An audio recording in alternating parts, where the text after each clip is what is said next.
نحمده ونصلي على رسوله الكريم اما بعد فقد قال الله تبارك وتعالى كما ورد في سورة القيامة اعوذ بالله من الشيطان الرجيم بسم الله الرحمن الرحيم لا اقسم بيوم القيامة ولا اقسم بالنفس اللوامة أيحسب الإنسان أن لن نجمع عظامه بلى قادرين على أن نسوي بنانه بل يريد الإنسان ليفجر أمامه يسأل أيان يوم القيامة فإذا برق البصر وخسف القمر وجمع الشمس والقمر يقول الإنسان يومئذ أين المفر كلا لا وزر إلى ربك يومئذ المستقر ينبأ الإنسان يومئذ بما قدم وأخر بل الإنسان على نفسه بصيرة ولو ألقى معاذيره لا تحرك به لسانك لتعجل به ان علينا جمعه وقرآنه فإذا قرأناه فاتبع قرآنه ثم إن علينا بيانه كلا بل تحبون العاجلة وتذرون الآخرة وجوه يومئذ ناظرة إلى ربها ناظرة ووجوه يومئذ باسرة تظن أن يفعل بها فاقرة كلا إذا بلغت التراقي وقيل من راق وظن أنه الفراق والتفت الساق بالساق إلى ربك يومئذ المساق فلا صدق ولا صلى ولكن كذب وتولى ثم ذهب إلى أهله يتمطى أولى لك فأولى ثم أولى لك فأولى أيحسب الإنسان أن يترك سدى ألم يكن نطفة من مني يمنى ثم كان علقة فخلق فسوى فجعل منه الزوجين الذكر والأنثى أليس ذلك بقادر على أن يحيي الموتى بلى إن الله على كل شيء قدير ونحن على ذلك من الشاهدين والشاكرين والحمد لله رب العالمين رب اشرح لي صدري ويسر لي أمري واحلل عقدة من لساني يفقهوا قولي اللهم ربنا ألهمنا رشدنا وأعذنا من شرور أنفسنا اللهم ارنا الحق حقا وارزقنا اتباعه وارنا الباطل باطلا وارزقنا اجتنابه آمین یا رب العالمین۔ مطالعہ قرآن حکیم کے جس منتخب نصاب کا سلسلہ وار درس ان مجالس میں ہو رہا ہے، آپ کو یاد ہوگا کہ اس کا پہلا حصہ 4 جامع اسباق پر مشتمل تھا۔ دوسرے حصے میں 5 سبق ہیں، یہ آج کا 5واں اور آخری سبق ہے دوسرے حصے کا، اور اس کا مضمون بنیادی طور پر ہے ایمان۔ آج ایمان بالآخرہ کے موضوع پر قرآن مجید کی ایک مختصر لیکن نہایت جامع اور نہایت مؤثر صورت ہے جس کا ہم مطالعہ کر رہے ہیں، اور یہ ان چند مثالوں میں سے ہے کہ جس میں قرآن مجید کی صورتوں کے نام ان کے مضمون کی مناسبت سے ہیں۔ اس کا نام سورہ قیامہ ہے، اور واقعہ یہ ہے کہ اس پورے سورہ مبارکہ میں قیامت ہی کے بارے میں تفصیلاً گفتگو ہو رہی ہے، مختلف اسالوب سے، مختلف پہلوؤں سے۔ اس مرحلے پر قرآن مجید کے اسلوب کے بارے میں اور اس کی ابتدائی صورتیں اور بعد میں نازل ہونے والی صورتوں کے مابین جو اسلوب کا فرق ہے، میں چاہتا ہوں کہ اس کے ضمن میں بعض بنیادی باتیں سمجھ لیں جو اس سورہ مبارکہ کے حوالے سے بڑی آسانی سے سمجھ میں آ جائیں گی۔ پہلی بات تو یہ نوٹ کیجئے کہ قرآن مجید کا اسلوب یہ دنیا کی عام کتابوں کی طرح ایک کتاب نہیں ہے۔ دنیا کی کتابوں میں چیپٹرز ہوتے ہیں، ایک چیپٹر میں، ایک باب میں ایک بحث مکمل ہو جاتی ہے، پھر آگے بڑھتے ہیں۔ اب جو پہلے چیپٹر میں بحث ہو چکی تھی، اگر اس کو دوبارہ آپ دہرائیں گے تو یہ تصنیف کا عیب شمار ہوگا۔ قرآن مجید اس معنی میں کتاب نہیں ہے، اسی طریقے سے یہ شاعری نہیں ہے، بلکہ اس کے بارے میں تو قرآن مجید نے بہت امفیٹیکلی جو ہے نفی کی ہے، وَمَا عَلَّمْنَاهُ الشِّعْرَ وَمَا يَنبَغِي لَهُ، ہم نے اپنے نبی محمد کو صلی اللہ علیہ وسلم شعر سکھایا ہی نہیں، اور یہ ان کے شایان شان ہی نہیں ہے۔ شاعروں کے عمومی کردار کے بارے میں سورہ شعراء میں جو تبصرہ ہوا ہے، اگر اس کو بھی ذہن میں تازہ کر لیں، اس وقت نہیں ہے کہ میں اسے بیان کروں، تو شاعری سے تو برات کی ہے اللہ تعالیٰ نے، اور قرآن مجید جو ہے یقیناً شاعری نہیں۔ اچھا، اس میں ایک اور انداز ہوتا ہے، ایک کلیکشن آف ایسیز، مقالات کا مجموعہ۔ قرآن مقالات کا مجموعہ نہیں ہے، اس لیے کہ مقالات کا مجموعہ جب ہوتا ہے تو ہر مقالہ اپنے موضوع پر ایک یونٹ ہوتا ہے مکمل، اور اس مقالے کا جو مضمون ہے ظاہر بات ہے دوسرے مقالات میں پھر اس کی تکرار نہیں ہوتی، جبکہ قرآن مجید میں ہم دیکھتے ہیں کہ مثلاً قصہ آدم و ابلیس بھی قرآن مجید کی 7 صورتوں میں ریپیٹ ہو رہا ہے۔ اس حوالے سے نہ تو یہ عام معنی میں دنیاوی اعتبار سے کتاب ہے، نہ یہ کلیکشن آف ایسیز ہے، یہ کوئی مجموعہ مقالات نہیں ہے، یہ شاعری کی کتاب بھی نہیں ہے، یہ کیا ہے؟ قرآن کا اسلوب ہے خطبے کا، جیسے کہ خطیب، شعلہ بیان خطیب کھڑا ہوتا ہے مجمع میں خطاب کرتا ہے، اور ظاہر بات ہے کہ خطبے میں بعض چیزیں ایسی ہیں کہ جو میں اس کے ابھی نمایاں اس کے اوصاف بیان کروں گا کہ وہ آپ کو قرآن مجید میں بالخصوص نظر آئیں گے۔ نمبر ایک یہ کہ خطبہ جب بھی ہوتا ہے تو خطیب خطبہ دیتا ہے، بات صحیح معنی میں خطیب ہو، یہ سمجھ لیجئے ایک ہوتے ہیں لیکچررز، مقرر علیحدہ شے ہے، خطیب علیحدہ شے ہے،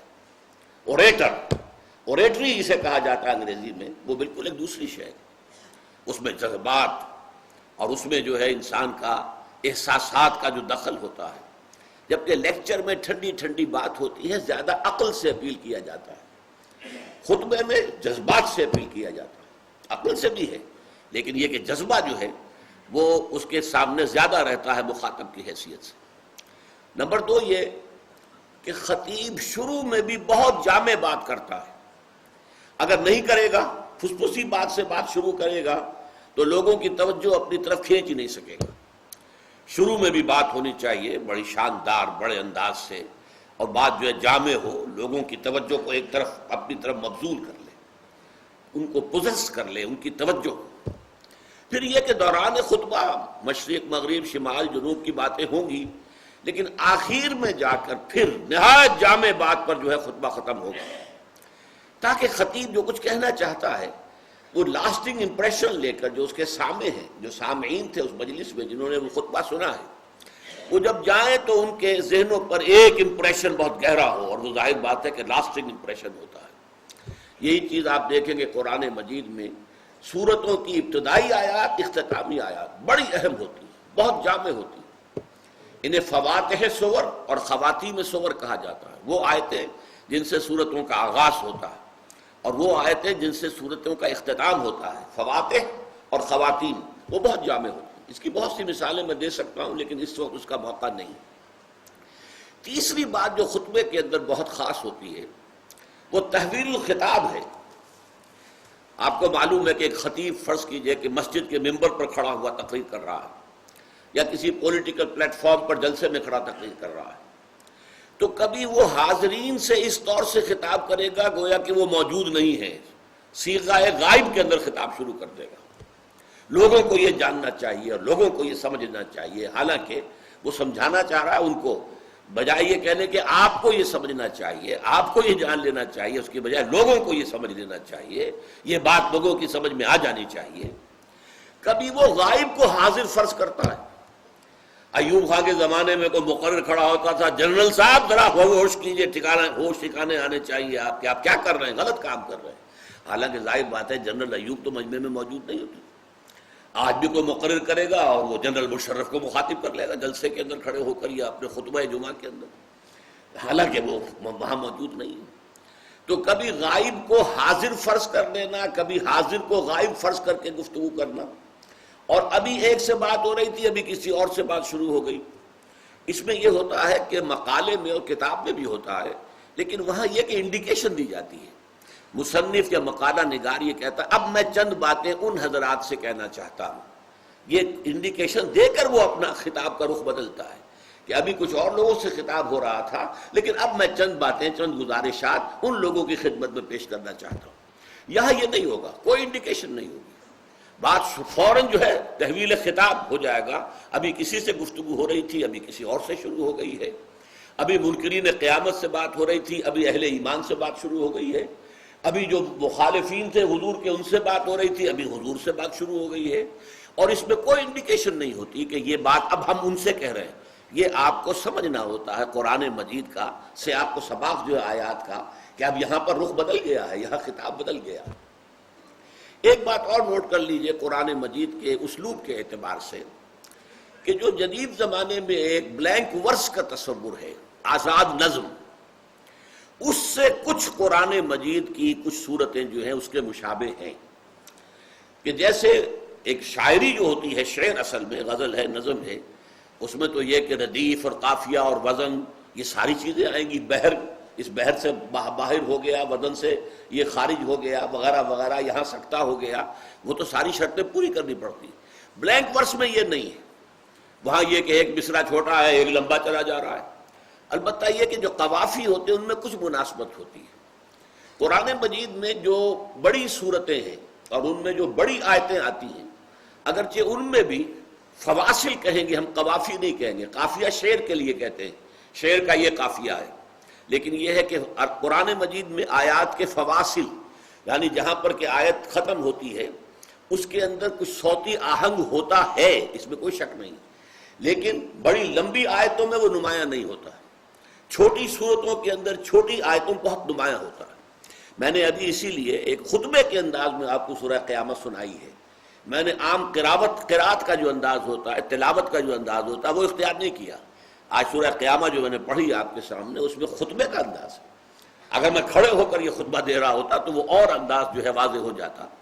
اور مجھے یاد ہے یہ کوئی 25-30 برس قبل کا واقعہ ہے، مسجد خضرہ سمن آباد میں ایک جمعے میں نے اسی سورہ قیامہ پر تقریر کی تھی، اور وہاں پھر میں نے کھڑے ہو کر، اس زمانے میں تقریر کرتا تھا، وہ اب آج کی طرح کی میری معذوریاں نہیں تھی، تو میں نے جس انداز میں سورہ قیامہ اس وقت پڑھی تھی، اس کی لذت خود مجھے آج تک محسوس ہوتی ہے۔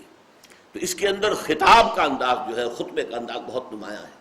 آپ نے دیکھا ہوگا یہاں جو فواصل ہیں، اب پہلے جو ہے ایک طرح کے فواصل آ رہے ہیں، اب شروع کی آیتیں 6 آیتیں جو ہیں، لا اقسم بیوم القیامہ، اب یہ مہ چلے گا، ولا اقسم بالنفس اللوامہ، ایحسب الانسان ان لن نجمع عظامہ، بلا قادرین علی ان نسوی بنانہ، بل یرید الانسان لیفجر امامہ، یسأل ایان یوم القیامہ۔ 6 آیتوں میں فواصل جو آ رہے ہیں، یہ بالکل اس طریقے سے کہ جیسے ان میں صوتی آہنگ بھی ہے اور بہت قرب ہے۔ اس کے بعد وہ فواصل بدل گئے، فَإِذَا بَرِقَ الْبَصَرُ وَخَسَفَ الْقَمَرُ وَجُمِعَ الشَّمْسُ وَالْقَمَرُ يَقُولُ الْإِنسَانُ يَوْمَئِذٍ أَيْنَ الْمَفَرُّ كَلَّا لَا وَزَرَ إِلَىٰ رَبِّكَ يَوْمَئِذٍ الْمُسْتَقَرُّ يُنَبَّأُ الْإِنسَانُ يَوْمَئِذٍ بِمَا قَدَّمَ وَأَخَّرَ۔ اب یہ قوافی آ رہے ہیں۔ اسی طریقے سے آگے چل کر دیکھیں گے، كَلَّا بَلْ تُحِبُّونَ الْعَاجِلَةَ وَتَذَرُونَ الْآخِرَةَ وُجُوهٌ يَوْمَئِذٍ نَاظِرَةٌ إِلَىٰ رَبِّهَا نَاظِرَةٌ وَوُجُوهٌ يَوْمَئِذٍ بَاسِرَةٌ تَظُنُّ أَن يُفْعَلَ بِهَا فَاقِرَةٌ۔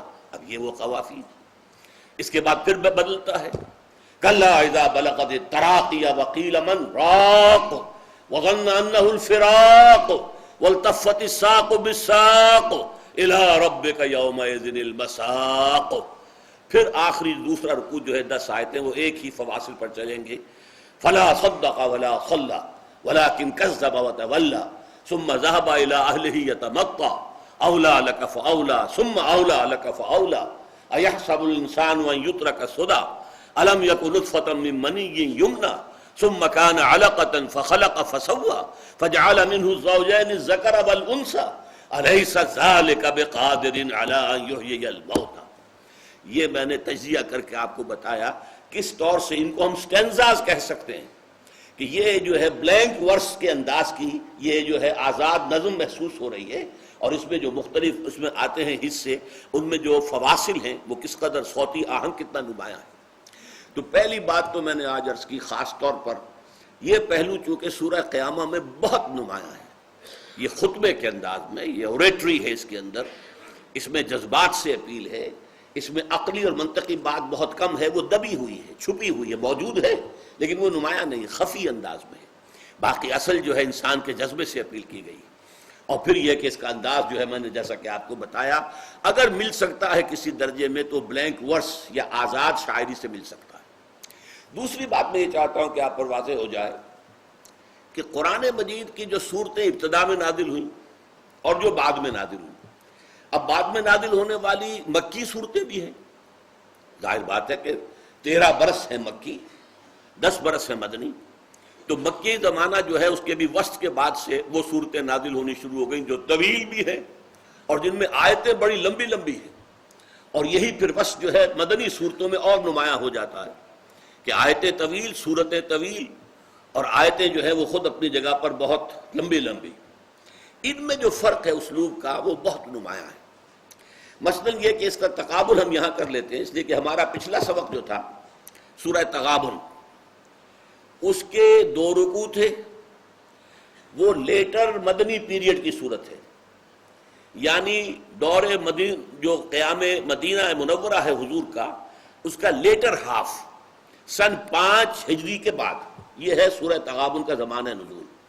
یہ سورہ قیامہ، اس کے بھی 2 رکوع ہیں، لیکن یہ کہ اب آپ دیکھیے یہ ہے ابتدائی زمانے کی صورت، بالکل ابتدائی زمانے کی صورت۔ اب فرق آپ کو کیا نظر آئے گا کہ سورہ تغابن کے 2 رکوع ہیں، لیکن میرا جو نسخہ ہے قرآن مجید کا اس میں 28 سطروں میں آئی ہے، اور آیتوں کی تعداد کل 18۔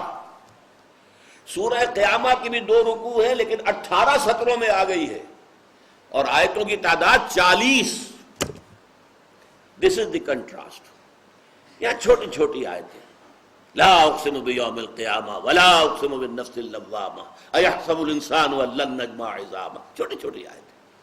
تو نمبر 1 یہ کہ جو ابتدائی مکی صورتیں ہیں ان میں آیتیں چھوٹی ہیں، بعد کی مکی صورتوں میں بھی اور پھر مدنی صورتوں میں بھی آیتیں جو ہے لمبی ہو جاتی ہیں۔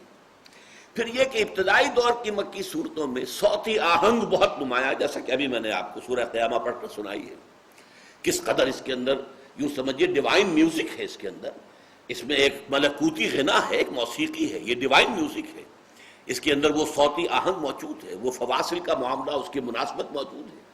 سورہ تغابن میں وہ بات آپ کو نظر نہیں آئے گی۔ یوں سمجھیے کہ جیسے یہاں پر جو ہے ردم جو ہے بہت تیز ہے، فلو تیز ہے، اور سورہ تغابن میں وہ بڑے آرام سے بات چلی ہے۔ 18 آیتیں ہیں کل 2 رکوعوں کی، یہاں 40 آیتیں ہیں 2 رکوعوں کی، حالانکہ مصحف میں اس کی 28 سطریں ہیں اور اس کی 18 سطریں۔ اچھا یہ نوٹ کیجئے، اس کی مثال بہترین جو میں دیتا رہا ہوں کہ پہاڑی ندی نالے اور میدانی دریا، ان کے اندر کیا فرق ہوتا ہے؟ آپ نے کبھی کاغان ویلی گئے ہوں تو دریا کاغان کو دیکھا ہو، وہ جو دریا ہے اس کا نام تو کچھ اور ہے، کنہار۔ ہاں، اب کنہار مانو چھوٹی سی نالی نظر آتی ہے، گہرائی بہت ہوتی ہے اور بہاؤ کتنا تیز ہوتا ہے، بڑے بڑے پتھر چلے آ رہے ہیں بڑے تیز۔ یہی دریا پھر جا کر دریا جہلم میں مل جاتا ہے۔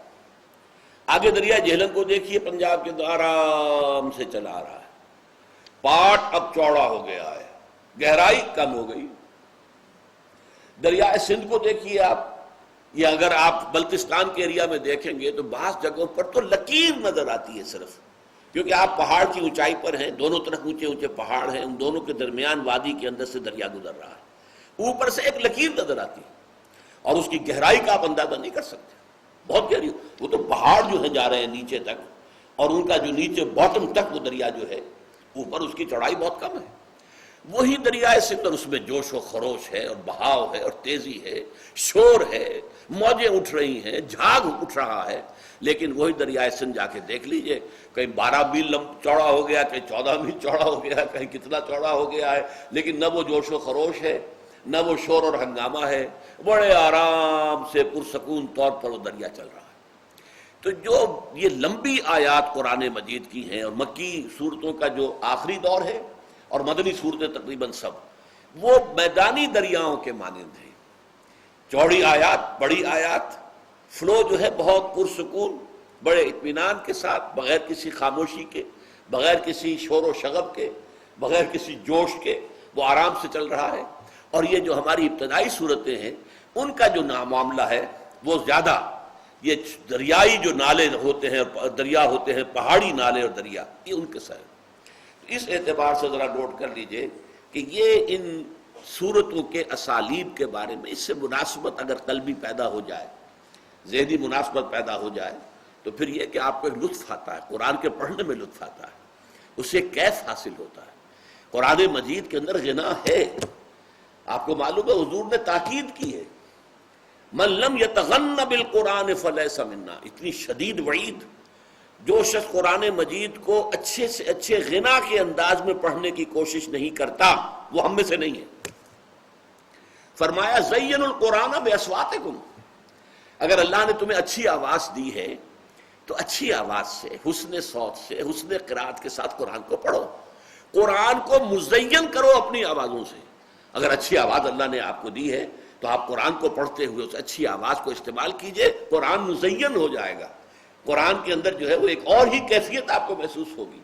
اور یہ جو دنیا کے اندر کہا جاتا ہے کہ موسیقی جو ہے روح کی غذا ہے، تو واقعہ یہ ہے کہ عام موسیقی جو دنیا میں ہو رہی ہے اور بد نصیب جو اس وقت کا دور ہے، یہ پاپ میوزک جو ہے، یہ تو سوائے انسان کے جو سفلی جذبات ہیں ان کو حرکت میں لانے کے اس کا کوئی کام نہیں۔ پرانے زمانے کی ایک موسیقی ایک ہوتی تھی جو سنجیدہ ہوتی تھی، اس میں یقیناً یہ ہے ایک بڑا فرق میں آپ کو بتاتا ہوں۔ پچھلے زمانے کی موسیقی سن کر آدمی کا یہ سر جو ہے یہ وجد میں آتا تھا، آدمی جھومتا تھا سر کے وجد کے ساتھ۔ آج کی موسیقی میں پورا انسان کا نچلا جسم جو ہے وہ دھڑکتا ہے، دھڑکتا ہے اور چلتا ہے، دوڑتا ہے۔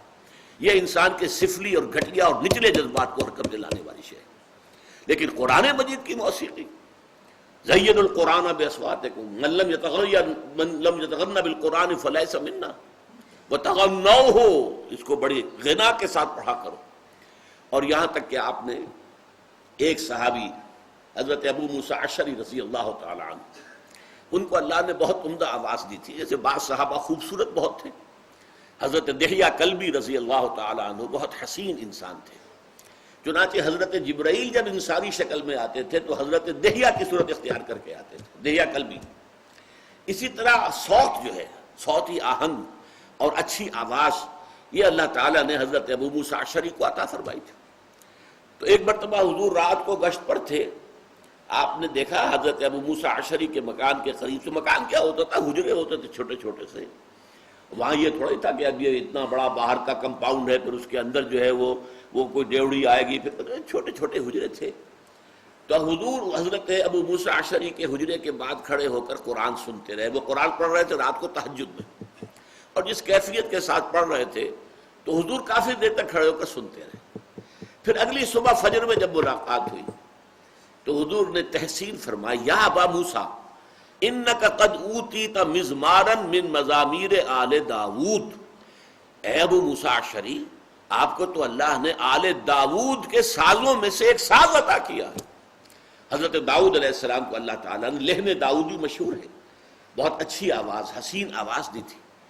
وہ جب تہجد کے اوقات میں، اور جس کو ہم کہتے ہیں small hours of the morning, یہ صبح کے 3 بجے 4 بجے 2 بجے جب وہ اللہ تعالیٰ کے حمد کے ترانے جو ہیں الاپتے تھے، تو قرآن مجید کی گواہی یہ ہے کہ پہاڑ بھی ان کے ساتھ وجد میں آ جاتے تھے اور پرندے بھی ان کے ساتھ آواز میں آواز ملاتے تھے۔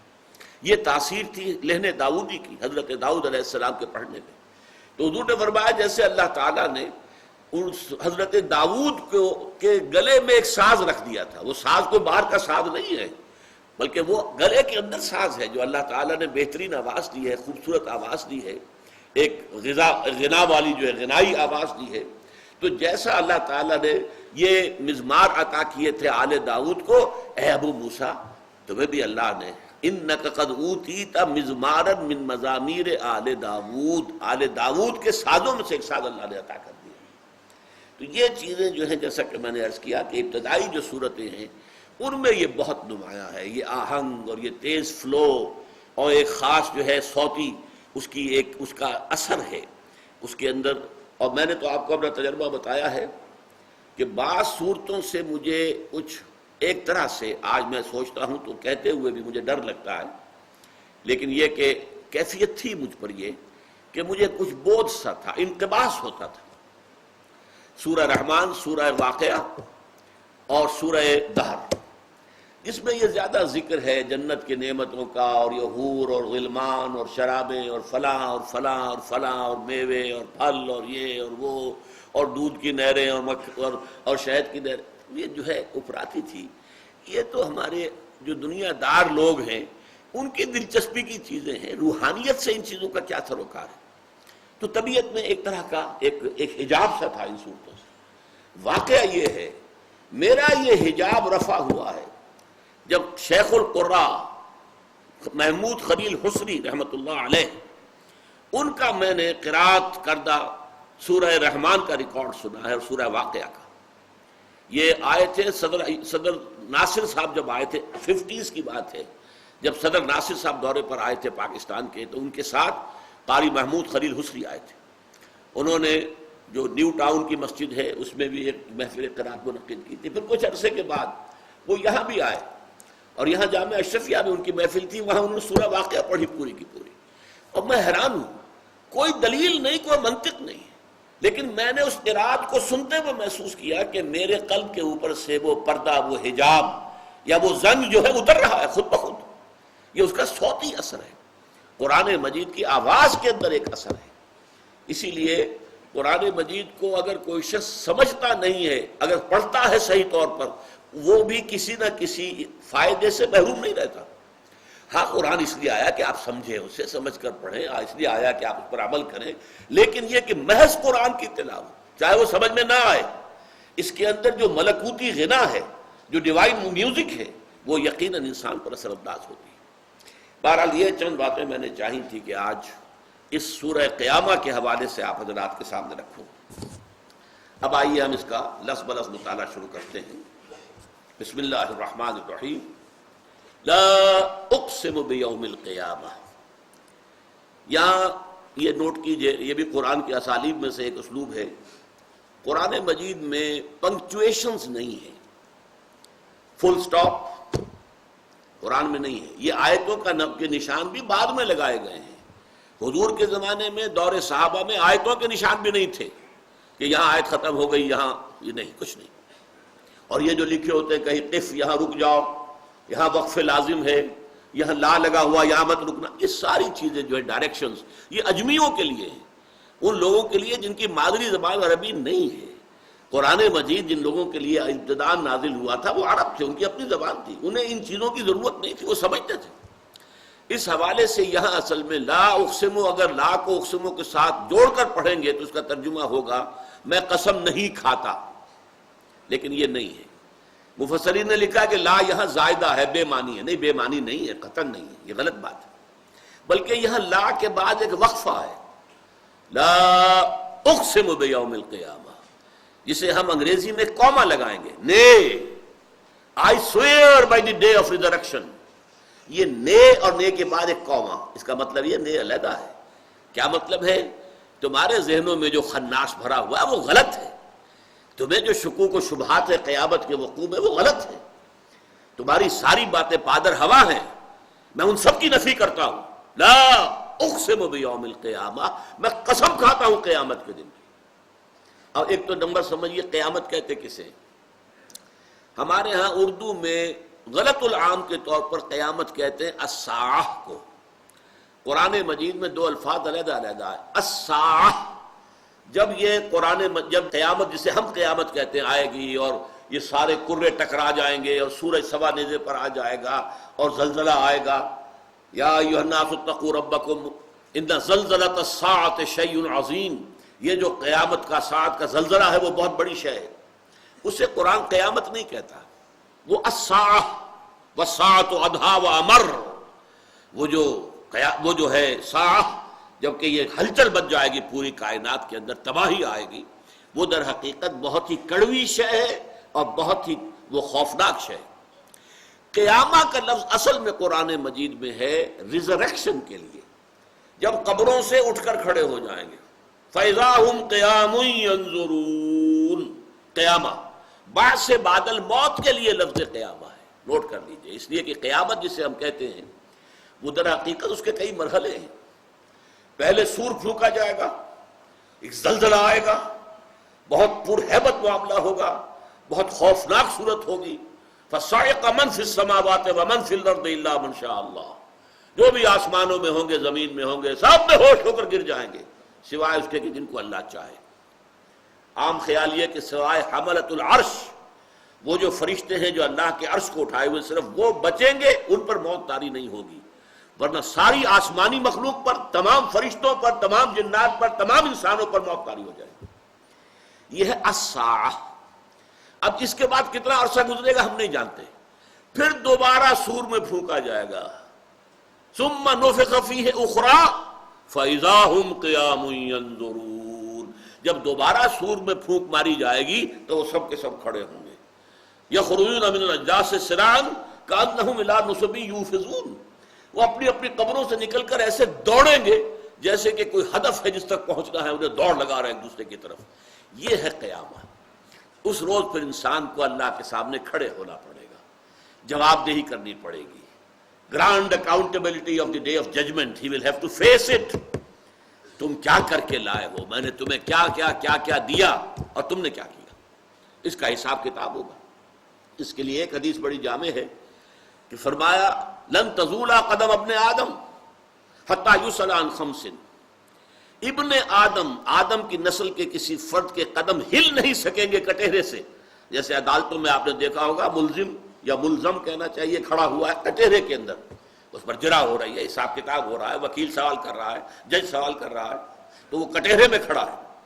اس کٹہرے میں اللہ تعالیٰ کی عدالت اخروی کے کٹہرے سے ہل نہیں سکیں گے قدم جب تک 5 چیزوں کا حساب نہ لے لیا جائے۔ عن عمرہ فیما افناہ، ہم نے عمر دی تھی تمہیں 80 برس، کہاں گلائی کہاں گوائی، ذرا بتاؤ تو صحیح کیا کر کے لائے؟ 80 برس میں کیا خیر بنایا، کیا نیکی کمائی، بتاؤ۔ وان شباب ہی فیما ابلا، اور خاص طور پر اس عمر کا ایک حصہ تھا شباب، جوانی، امنگیں تھیں، ولولے تھے، حوصلے تھے، جسم میں طاقت تھی، اس میں کیا کیا تھا؟ وہ جوانی کہاں گنوائی تھی یا کہاں گلائی تھی، جس کے لیے لفظ استعمال ہوتا ہے ہمارے یہاں۔ تو عن عمرہ فیما افناہ وعن شبابہ فیما ابلاہ وعن مالہ من این اکتسبہ وفیما انفقہ، مال کا پیسے کا حساب دو، کہاں سے کمایا تھا، حلال سے کہ حرام سے، اور کہاں خرچ کیا تھا، جائز میں یا ناجائز میں، گلچھروں میں، بدماشیوں میں، عیاشیوں میں، یا نیکیوں میں، خیر میں، بھلائی میں، اللہ کے دین کی خدمت میں، ادائے حقوق میں، لاؤ حساب۔ اور آخری وَأَمَّا عَمِلَ فِيمَا عَلِمَ، جو علم تمہیں حاصل ہوا اس میں عمل کتنا کیا۔ یوں سمجھیے کہ اگر علم انسان کو زیادہ حاصل ہو جائے تو اکاؤنٹیبلٹی بھی اسی نسبت سے بڑھ جائے گی۔ جس شخص کے پاس علم کم ہے اس کا حساب کتاب بھی اسی معاملے میں کم ہوگا، جس کے پاس پیسہ کم ہے اسی طرح اس کا حساب کتاب بھی کم ہوگا۔ جس کو اللہ نے دنیا میں پیسہ زیادہ دیا ہے اسے تو حساب چکاتے دیر لگے گی بڑی، بہت مشکل سے چھٹکارا ہوگا۔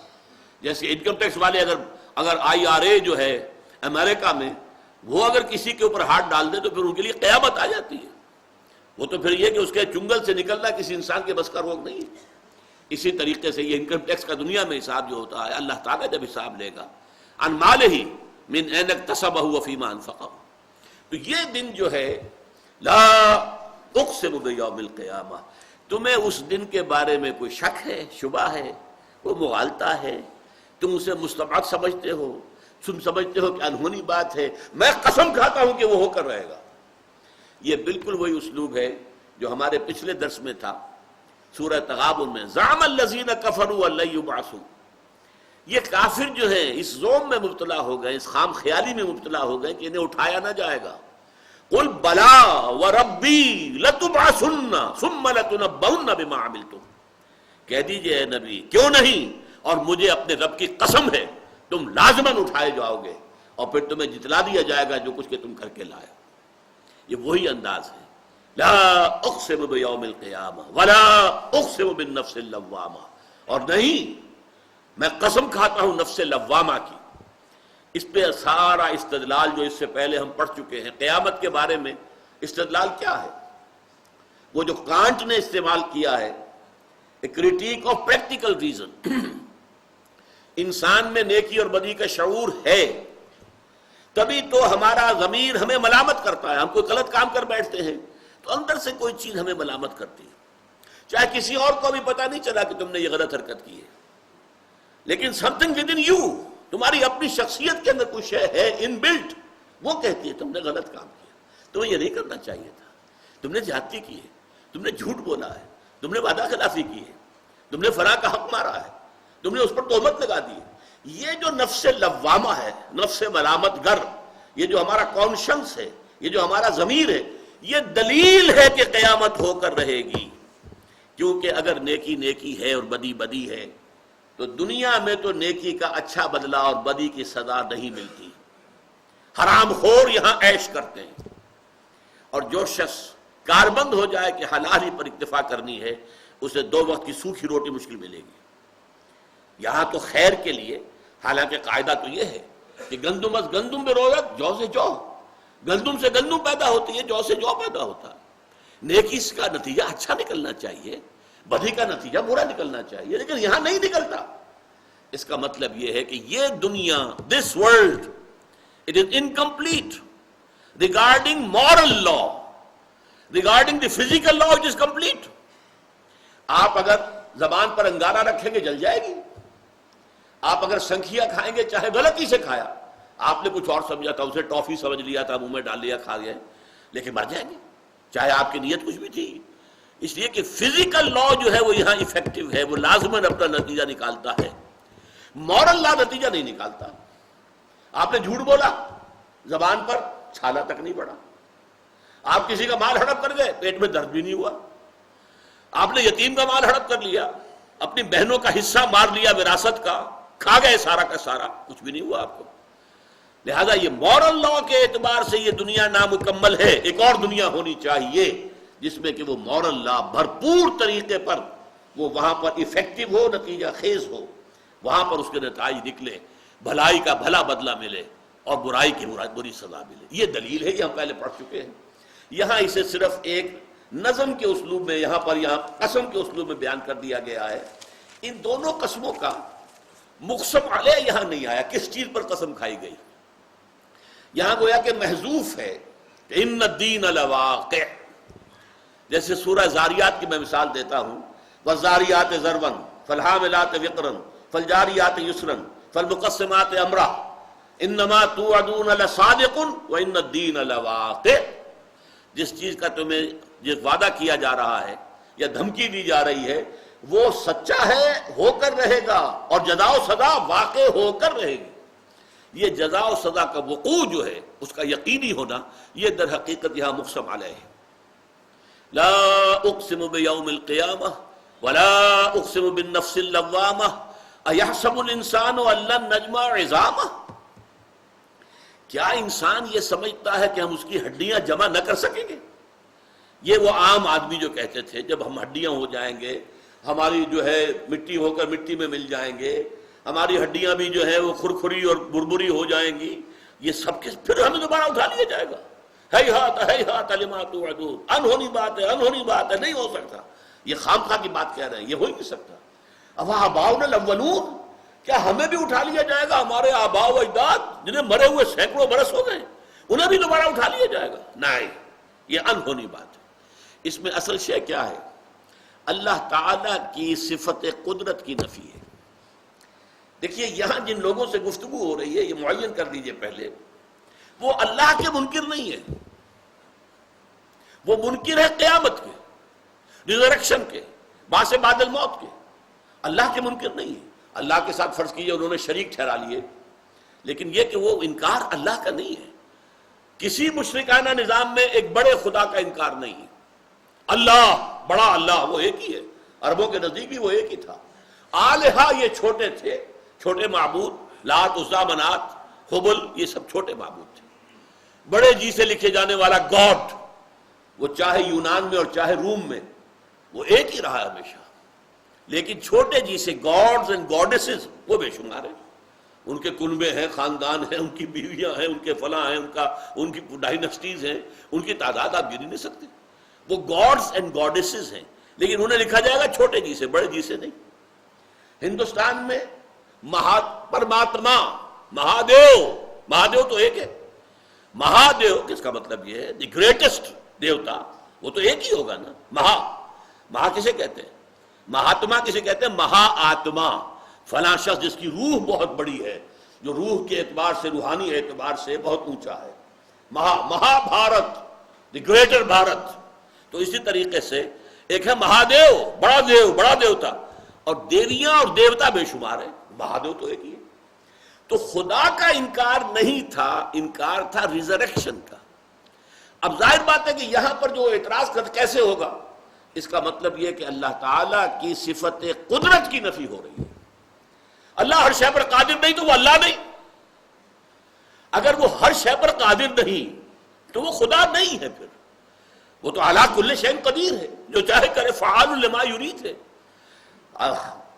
ایحسب الانسان ان لن نجمع عظامہ، کیا یہ انسان سمجھتا ہے کہ ہم اس کی ہڈیاں جمع نہ کر سکیں گے؟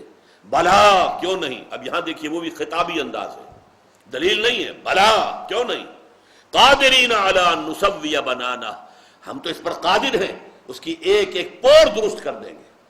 بڑی ہڈیوں کا کیا کہنا، ایک ایک پور جو ہے انگلیوں کی، اس کو بھی درست کر دیں گے، جوڑ دیں گے، برابر کر دیں گے۔ بل یرید الانسان لیفجر امامہ، بڑی گہری بات اب کی ہے۔ یہ جو انسان انکار کرتا ہے بعث بعد الموت کا اور آخرت کا، یہ کیوں کرتا ہے؟ اس لیے نہیں کہ اس کے پاس کوئی دلیل ہے، اصل وجہ کیا ہے؟ انسان چاہتا ہے کہ فسق و فجور کے اپنے عمل کو جاری رکھے، چھٹتی نہیں ہے منہ سے یہ کافر لگی ہوئی، حرام خوری کر رہا ہے تو چاہتا ہے کہ حرام خوری جاری رکھے۔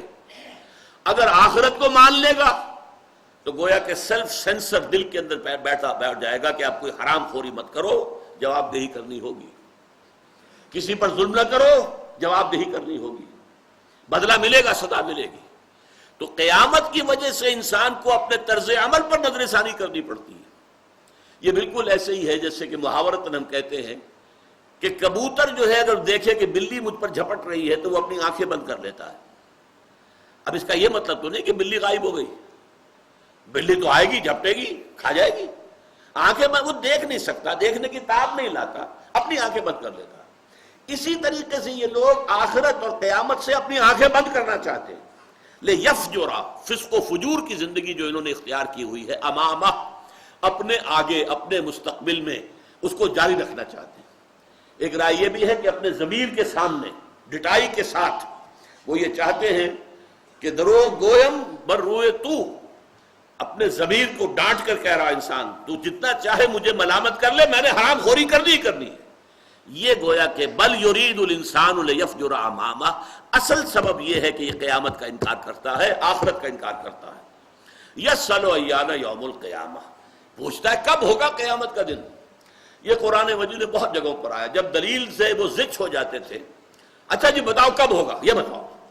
اب ظاہر بات ہے یہ وہ چیز ہے کہ جس کو اللہ تعالیٰ نے اپنے لیے خاص علم رکھا ہوا ہے، نہ کسی فرشتے کو معلوم ہے کہ قیامت کب آئے گی، نہ کسی نبی کو، رسول کو، کسی کو معلوم نہیں، حضور کو بھی معلوم نہیں تھا قیامت کب آئے گی، اس کا علم اللہ نے اپنے پاس رکھا ہے، لہذا اس کا جواب تو نہیں ملے گا۔